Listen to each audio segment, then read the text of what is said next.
Santiago capítulo 4, versículo 4, yo me maravillo, porque oí el mensaje del pastor Sugel esta mañana y me maravillo cómo Dios mueve las cosas, porque este mensaje de la mundanalidad y su cura tiene mucha relación con lo que el pastor predicaba esta mañana. Pero dejemos que sea Santiago que nos hable de este tema. Versículo 4. Oh almas adúlteras, ¿no saben ustedes que la amistad del mundo es enemistad hacia Dios? Por tanto, el que quiere ser amigo del mundo se constituye enemigo de Dios. ¿O piensan que la Escritura dice en vano, Dios celosamente anhela el Espíritu que ha hecho morar en nosotros? Pero Él da mayor gracia, por eso dice, Dios resiste a los soberbios, pero da gracia a los humildes. Por tanto, sométanse a Dios. Resistan pues al diablo y huirá de ustedes. Acérquense a Dios y Él se acercará a ustedes. Limpien sus manos, pecadores, y ustedes de doble ánimo. Purifiquen sus corazones, aflíjanse, lamentense y lloren. Que su risa se convierta en lamento y su gozo en tristeza. Humíllense en la presencia del Señor y Él os exaltará. Santiago escribe esta carta a cristianos de origen judíos que eran perseguidos y estaban fuera de la tierra de Palestina. Y él les escribe para darle ánimo en medio de las persecuciones de las cuales eran objetos, pero también les advierte en relación a ciertos patrones mundanos que estaban siguiendo en su conducta. En el capítulo 2, a partir del versículo 1, les habla del favoritismo. En el capítulo 3 habla del mal uso de la lengua. Luego en el 3:13 en adelante habla de los celos, la envidia. En el capítulo 4, en el versículo 1 nos dice cómo los pleitos se originan en base a los deseos pecaminosos que batallan en nuestro interior. Luego les dice que esos pleitos se agravan en la medida que continuamos complaciendo nuestros deseos y rehusamos conectar nuestras frustraciones con nuestra falta de oración y comunión con Dios. Y nos dice que por eso debemos renovarnos para tener los motivos correctos, o sea, una correcta relación con Dios. Y es por eso que a partir del capítulo 4, versículo 4 hasta el 10, empieza a hablar de la mundanalidad, de esos patrones mundanos, y nos dice la cura para esos patrones. Y este sermón lo vamos a ver en dos encabezados. Miren qué sencillo es el primero. La amistad con el mundo es enemistad contra Dios. La amistad con el mundo y la amistad con Dios son mutuamente excluyentes. Una persona no puede ser amigo del mundo y amigo de Dios al mismo tiempo. Y el segundo encabezado, la cura de la mundanalidad. Hay un gran peligro en la iglesia y todos nosotros lo vemos continuamente en nuestras vidas y las vidas de personas a nuestro alrededor. Y es que muchos creyentes se van conformando a los patrones del mundo. Y esa mundanalidad es un cáncer destructivo en la vida de los creyentes. Y si los miembros del cuerpo están enfermos, están controlados por estos patrones de mundanalidad, esto afecta al cuerpo, eso afecta la vida de la iglesia. Y por eso es bueno que estudiemos ese texto. Oh almas adúlteras, ¿no saben ustedes que la amistad del mundo es enemistad hacia Dios? Por tanto, el que quiere ser amigo del mundo se constituye enemigo de Dios. Él está diciendo que no sean adúlteros.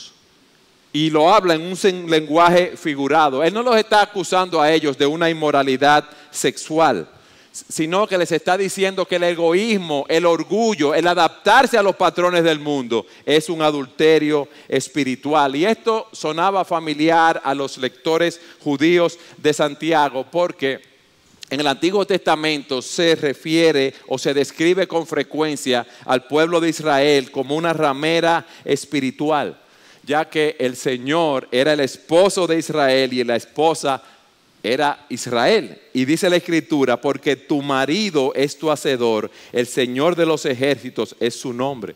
Pero dicen también, Pero como la esposa infiel abandona a su compañero, así os levantasteis contra mí, casa de Israel, dice Jehová de los ejércitos. En el momento que nosotros vamos a los pies de Cristo, en arrepentimiento y fe, somos unidos a Cristo. Nosotros estamos casados con Cristo.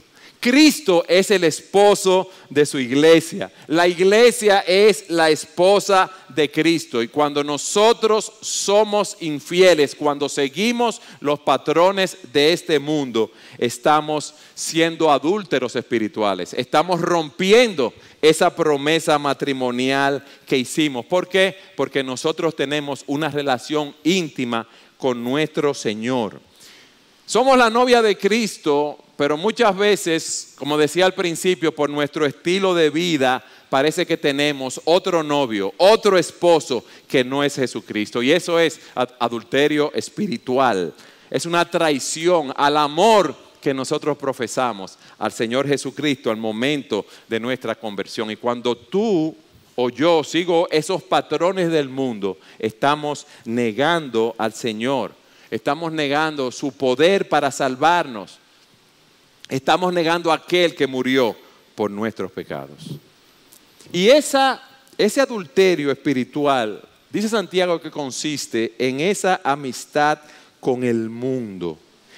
Y aquí esa palabra amistad con el mundo es un sustantivo, pero en su forma verbal, fileo, esa palabra se traduce amor, y eso es interesante. Esa palabra amistad, amor, ahí fileo, se utiliza para hablar del amor del Padre por el Hijo. El Padre ama al Hijo, el Padre tiene un gran afecto por el Hijo, un gran cuidado, lealtad hacia Él. Y también se utiliza esa palabra para hablar del amor del Padre y del Hijo por los que tienen fe salvadora. Y miren lo que dice John MacArthur comentando ese texto. El sustantivo filos, amigo, se utilizaba para referirse a relaciones personales íntimas.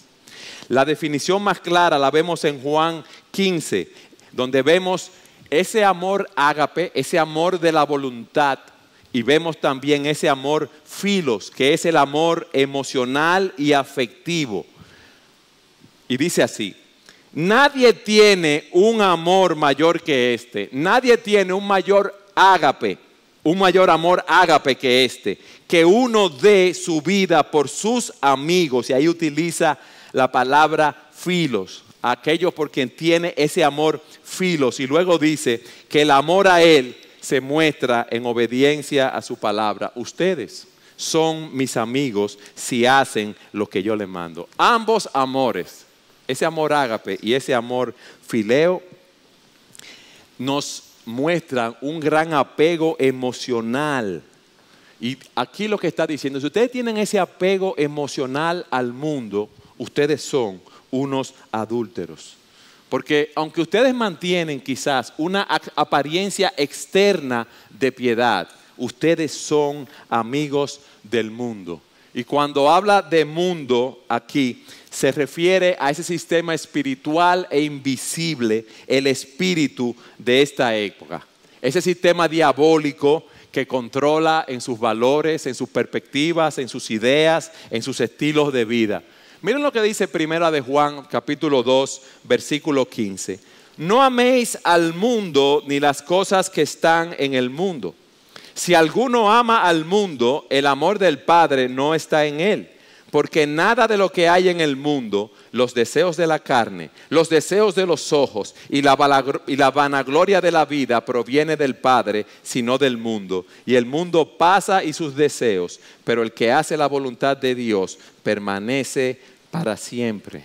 Este mundo al que se refiere es ese sistema cuyo gobernante es Satanás. Dice la Escritura en Primera de Juan 5:19, sabemos que somos de Dios y el mundo entero está bajo el maligno. Entonces, tener una amistad con el mundo es estar buscando el placer en el mundo y no el placer en Dios. Por ejemplo, un borracho, una persona alcohólica, ¿dónde busca su placer? En el alcohol. El jugador busca su placer, su emoción en la emoción del juego, en el deseo de tener más dinero. Y toda codicia es idolatría, nos dice Colosenses 3:5, porque es buscar la felicidad, la satisfacción, la realización en las cosas materiales y no en Dios. Entonces, sintetizando, esa amistad con el mundo, esa mundanalidad, es un amor indebido por los valores del mundo, por el dinero, por el poder, por el placer. Es vivir para experimentar los placeres pasajeros de este mundo sin tener en cuenta a Dios. Pero debemos ver que es un asunto de corazón.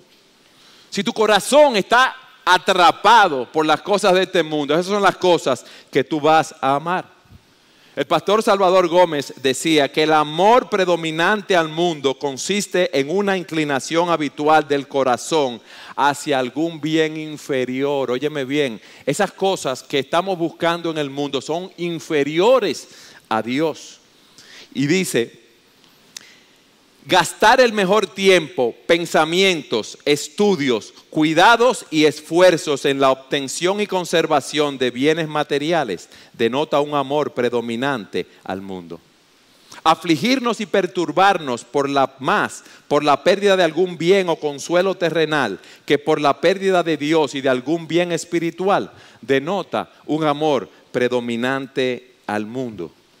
La mundanalidad, mis amados, es algo interno.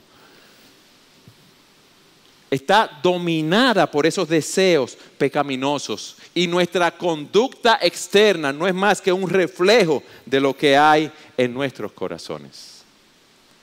Oigan lo que dice John Piper.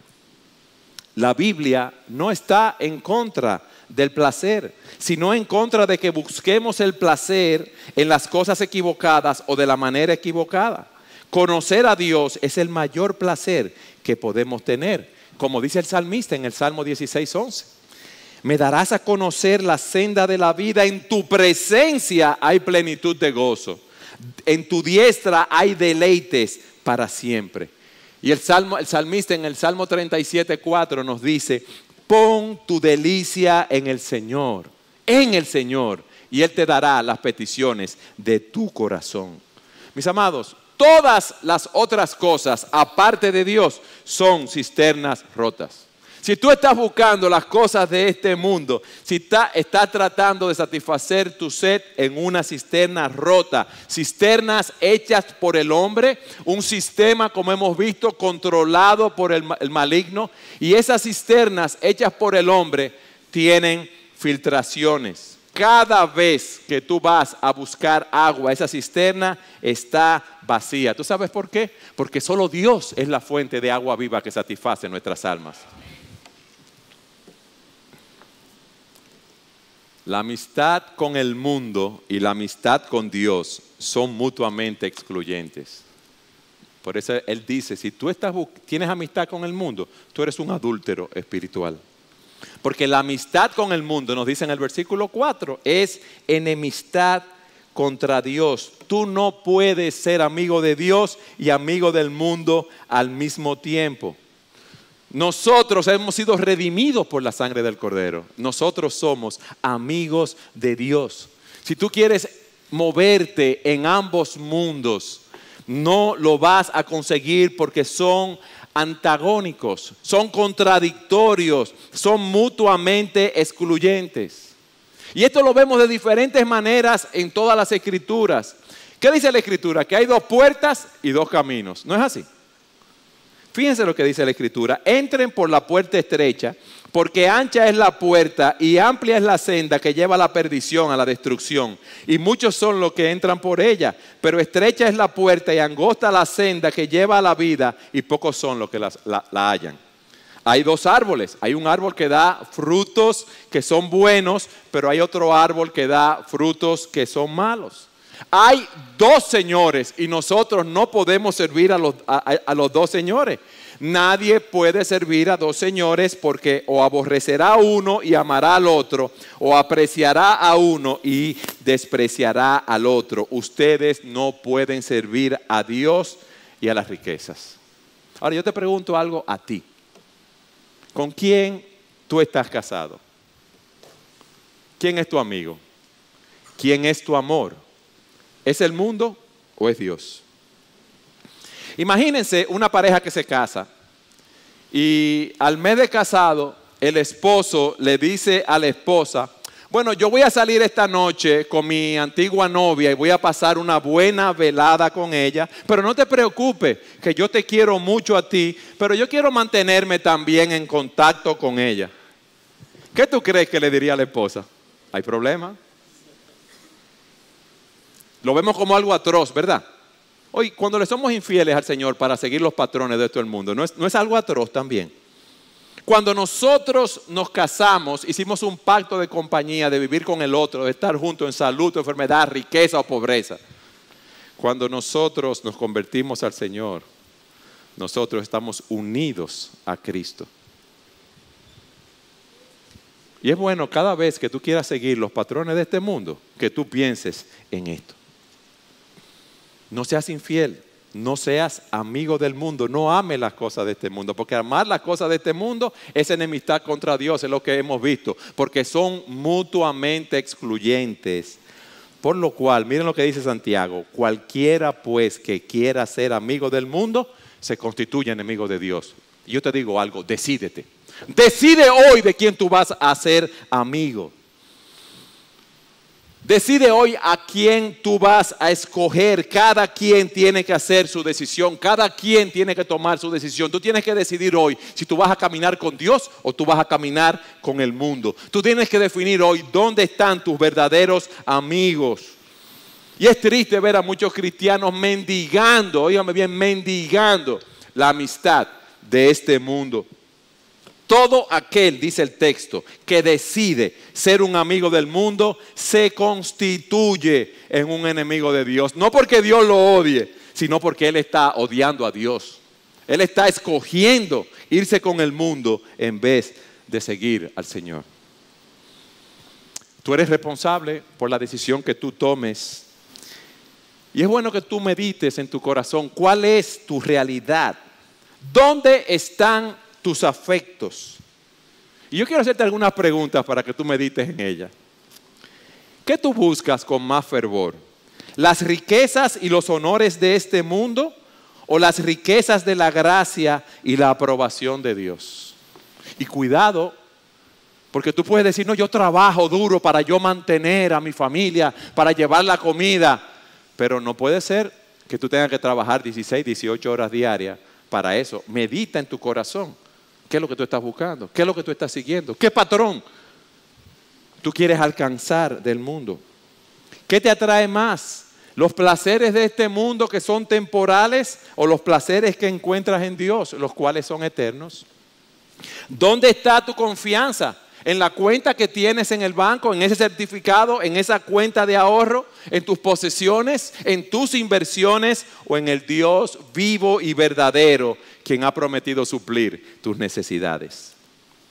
¿Qué te causa una mayor tristeza? ¿Cuando tú tienes una pérdida temporal o cuando interrumpes tu comunión con Dios?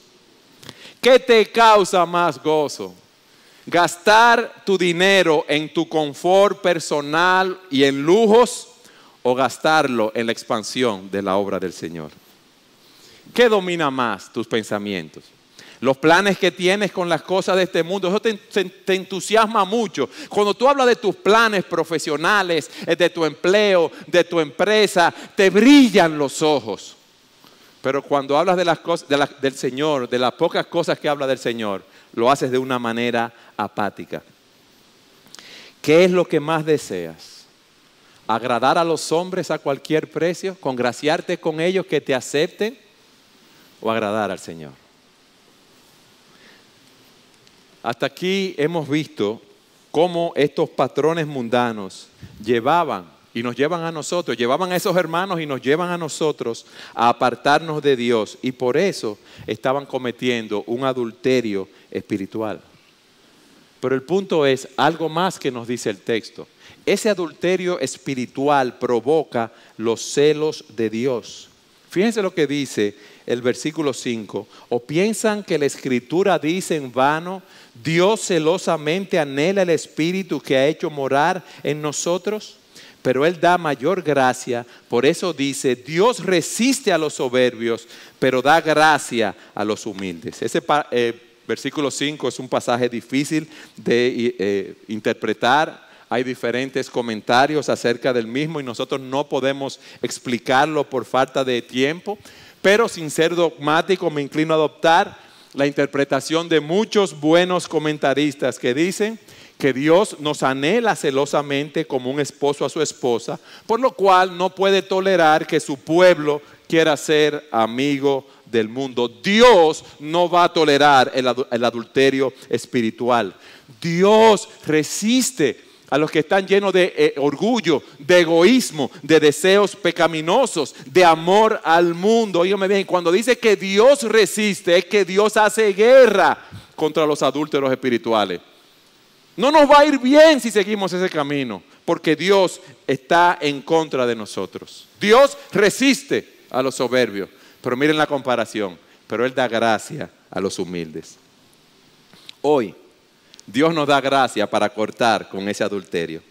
Pero esa gracia es eficaz en la medida que decidimos dejar a un lado el orgullo, el egoísmo y esos patrones mundanos y presentarnos en humildad delante de Dios. Pero Él da mayor gracia, por eso dice, Dios resiste a los soberbios, pero da gracia a los humildes. Ese orgullo es la raíz de todos los pecados. Pero me gustó leer que la humildad es la raíz de toda justicia. La raíz de toda justicia. Bienaventurados los pobres en espíritu. Bienaventurados aquellos que están en una bancarrota espiritual, pues de ellos es el reino de los cielos. Porque así dice el alto y sublime, que vive para siempre, cuyo nombre es santo. Yo habito en lo alto y santo y también con el contrito y humilde de espíritu para vivificar el espíritu de los humildes y para vivificar el corazón de los contritos. Habiendo visto lo que Santiago nos dice de la mundanalidad, yo quiero que en segundo lugar, en el tiempo que nos queda, veamos su cura. Versículos 7 al 10. Por tanto, sométanse a Dios, resistan pues al diablo y huirá de ustedes. Acérquense a Dios y Él se acercará a ustedes. Limpien sus manos, pecadores, y ustedes de doble ánimo, esos que están dudando, purifiquen sus corazones. Aflíjanse, lamentense y lloren, que su risa se convierta en lamento y su gozo en tristeza. Humíllense en la presencia del Señor y Él os exaltará. Aquí Santiago nos da una serie de mandatos, de exhortaciones para nosotros poder luchar con ese orgullo, con ese egoísmo, con esos deseos pecaminosos, con esos patrones mundanos. Y lo primero que nos dice es, sométete. Someterse al Señor, someternos a lo que Él nos dice en su palabra. Si hay algo que tú y yo debemos hacer en este día es pensar, ¿qué áreas de pecado hay en mi vida las cuales yo debo someter al señorío de Cristo? Tú y yo sabemos muy bien las áreas con que estamos luchando. De repente no va a aparecer un pecado, pues podría parecer que tú nunca hayas visto en tu vida. Porque tú sabes con las cosas con las cuales tú estás luchando. ¿Qué áreas de pecado hay en mi vida en las cuales debo someterme al señorío del Señor? ¿Son los deseos de los ojos? ¿Son los deseos de la carne? ¿Es la vanagloria de la vida? Y como el corazón es engañoso, yo te recomiendo, después que tú hagas un análisis con la palabra, un autoexamen en la presencia de Dios, tú busques a las personas cercanas a ti, tu esposo, tu esposa, tus hijos, tus amigos cercanos, y tú le preguntes, ven, yo quiero que tú me ayudes y me ayudes a ver en qué áreas yo estoy haciendo las cosas mal por lo que tú ves. ¿Qué tanto yo estoy diciendo aquí que yo amo al Señor y que yo quiero entregarme a servir al Señor, pero mi vida lo que está caracterizada es por un afán en el trabajo, por un afán en mi negocio, por un afán en mi profesión? Ven, ayúdame. Sométete al Señor, es lo que Él está diciendo aquí. Órale a Dios, Señor, que se haga tu voluntad en mi vida, líbrame de ese orgullo, líbrame de la mundanalidad, ayúdame a ser sumiso a ti y a obedecer tus mandamientos. Pero recuerda algo, cuando tú tomes esa determinación, y debes tomarla hoy, el diablo no va a estar tranquilo. Y por eso dice, resistan pues al diablo y huirá de ustedes. Si nos sometemos a Dios, quien es nuestro Señor, entonces debemos resistir al diablo. En el momento de nuestra conversión, nosotros hemos tenido un cambio de amo. Nosotros somos esclavos de la justicia, como decía el pastor Sujel. Ya nosotros no somos esclavos del pecado. Ya nosotros hemos dejado de servir a este mundo, de servir al maligno para servir a Dios. Ya no somos esclavos de Satanás, sino esclavos de Dios y de su justicia. Y te voy a decir algo, Satanás no es omnipotente. Si lo resistimos, él huirá de nosotros. Tenemos que resistirlo. Porque él anda como un león rugiente buscando a quien devorar. El Señor lo resistió en el huerto y él se apartó. Y él va a huir de aquellos que lo resistan. Dice el comentarista Kistemaker lo siguiente: la certidumbre bíblica que recibimos es que Él huirá de nosotros. Esto es un hecho, ya que los evangelios y el libro de los Hechos están llenos de ejemplos de cómo Satanás y sus huestes huían de la autoridad divina. Cuando cumplimos obedientemente la voluntad de Dios, Satanás no puede hacernos extraviar, al contrario, debe irse. Lutero, dice él, con toda razón hizo notar que si cantamos salmos e himnos o leemos las escrituras, huirá de nosotros para que no se chamusquen sus alas. Resístelo, mi hermano, mi amada hermana, resístelo. Porque en Cristo tú y yo somos más que vencedores. Y ya Cristo venció las tentaciones del maligno. Ya la victoria es nuestra. Debemos resistirlo y confrontarlo con la verdad del evangelio. Cuando lo confrontamos con esa verdad, él viene a agarrar, pero él suelta su agarre y huye inmediatamente. Él puede ser derrotado por todo aquel que tiene la espada del Espíritu y está vestido de toda la armadura de Dios. Nosotros somos esas personas, mis amados. La victoria es nuestra. Pero miren lo que dice en el versículo 8. Acérquense a Dios y Él se acercará a vosotros. Nuestra comunión con Dios. Primero nos dice que debemos someternos. En segundo lugar, que debemos resistir al maligno. Y ahora nos dice que debemos acercarnos a Dios y Él se va a acercar a nosotros. En esos momentos, en esas luchas que tenemos, debemos ir a Dios en oración. ¿Y tú sabes lo que hace Dios? Nos rodea con su gracia y su misericordia para que se aparte todo temor de nosotros. Y eso es maravilloso, ver a Dios como ese Padre amante. Pero eso es una lucha constante que tendremos mientras estemos aquí en la tierra. Debemos someternos al Señor, debemos resistir al maligno, debemos acercarnos al Señor. Dice el salmista, el Señor está cerca de todos los que lo invocan, de todos los que le invocan en verdad. Dice Asaf en el Salmo 73, pero para mí el estar cerca de Dios es mi bien. En Dios el Señor he puesto mi refugio para contar todas tus obras. El estar cerca de Él. Dice David, en cuanto a ti, Salomón, hijo mío, reconoce al Dios de tu Padre y sírvele de todo corazón y con ánimo dispuesto. Porque el Señor escudriña todos los corazones y entiende todo intento de los pensamientos. Si lo buscas, Él te dejará que lo encuentres. Pero si lo abandonas, Él te rechazará para siempre.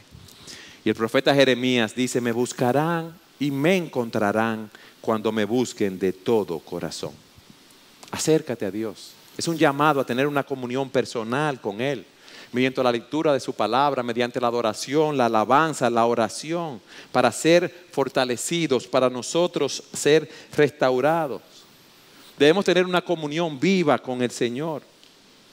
Nosotros podemos aquí aparecer los más piadosos del mundo y hablar de muchos proyectos y muchos planes y venir aquí cantar con los ojitos cerrados y levantar las manos, pero tú y Dios saben lo que hay en tu corazón. Tú y Dios saben lo que hay en tu corazón. Dios sabe lo que hay, el verdadero estado de tu alma. Acércate a Dios y Él se acercará a ti. El hijo pródigo volvió en sí y va a la casa de su padre. Y cuando va donde su padre, ¿qué hace su padre? No, tú te fuiste, malgastaste mis bienes, me hiciste partir la herencia. No, lo recibió en amor. Eso es el Señor con nosotros. acércate a Dios y Él se acercará a ti. Pero para acercarnos a Dios debemos limpiarnos. Miren lo que dice aquí. Limpien sus manos, pecadores, y ustedes de doble ánimo, ustedes que están dudando, purifiquen sus corazones. Estos lectores que eran de un contexto judío, él les dice, limpien sus manos. Está hablando del arrepentimiento externo, está haciendo referencia a la limpieza ceremonial de los sacerdotes. Y dice, ustedes, los de doble ánimo, que están dudando, ustedes que son inestables, que son caprichosos, que están vacilando, deben limpiar sus manos. Ustedes que dicen una cosa y hacen otra, ustedes que saben que deben seguir al Señor, pero están siguiendo los patrones del mundo, limpien sus manos, arrepiéntanse, purifiquen sus corazones. Nos habla de una limpieza interna, como dice el salmista en el Salmo 24, ¿quién subirá al monte del Señor y quién podrá estar en su lugar santo? El de manos limpias y corazón puro, el que no ha alzado su alma a la falsedad, ni jurado con engaño. Tenemos que arrepentirnos de nuestra conducta externa que es pecaminosa, pero debemos arrepentirnos de nuestra conducta interna, que es la causa de ese comportamiento pecaminoso. Tenemos que clamar al Señor que nos purifique con hisopo, que nos lave de manera que seamos más blancos que la nieve, como decía David. Quiero citar al pastor Rafael Alcántara. Querer simplemente abandonar el comportamiento externo nos llevará a una mera reforma externa y nos hará legalistas. La humillación interna nos conducirá al corazón del Evangelio, pero si esa humillación interna no produce un cambio externo, tenemos razones para dudar de si realmente hubo una verdadera humillación. Y ese arrepentimiento me lleva a afligirme, a lamentarme y a llorar. Lo que dice el versículo 9. Afligirme, un quebrantamiento por mis pecados, un quebrantamiento por haber violado la ley de Dios. A lamentarme por mis pecados, una profunda aflicción y compulsión, una total desesperación y lamentación por mi pecado. Y esa lamentación es como cuando se muere un familiar o un amigo cercano. Nosotros nos afligimos, nosotros nos lamentamos. Asimismo, las Escrituras nos enseñan que cuando nos arrepentimos de nuestros pecados, experimentamos primero la aflicción y el lamento como si hubiera ocurrido una muerte.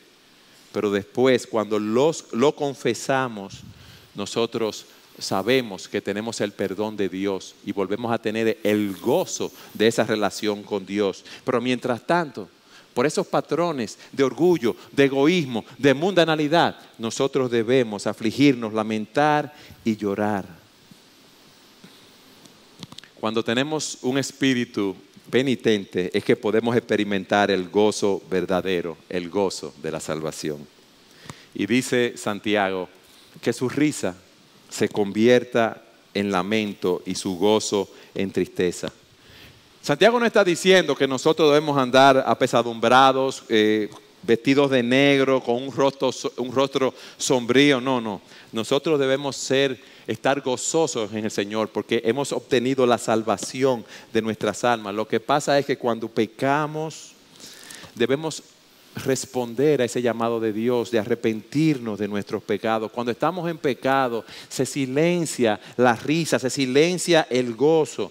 Cuando yo medito en que yo he despreciado a mi Salvador, que yo he buscado la amistad con el mundo, que yo me he convertido en un enemigo de Dios y medito en lo que Cristo hizo en la cruz del Calvario por mí, eso debe llevarme a experimentar tristeza en mi corazón, hasta que me arrepiento de mi pecado y lo confieso en la presencia del Señor. Y por último nos dice, humillaos ante el Señor y os exaltará. Él regresa a lo que había dicho en el versículo 6, que Dios da gracia a los humildes. ¿Y qué nos está diciendo Él aquí hoy, mis amados hermanos de Iglesia Bíblica del Señor Jesucristo? Si Dios a través de su palabra te ha mostrado tu pecado, tú debes arrepentirte y decirle al Señor, como dijo Isaías, ay de mí, pues perdido estoy.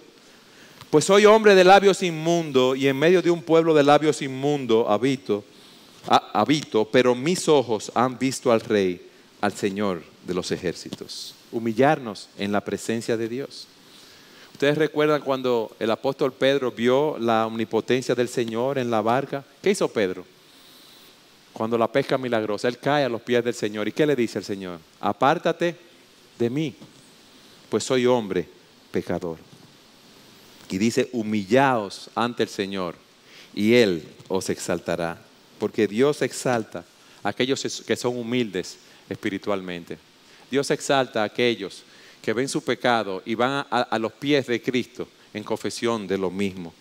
Dice en 2 de Crónicas 7:14, y si se humilla mi pueblo, sobre el cual es invocado mi nombre, y oran, buscan mi rostro y se vuelven de sus malos caminos, entonces yo oiré desde los cielos, perdonaré su pecado y sanaré su tierra.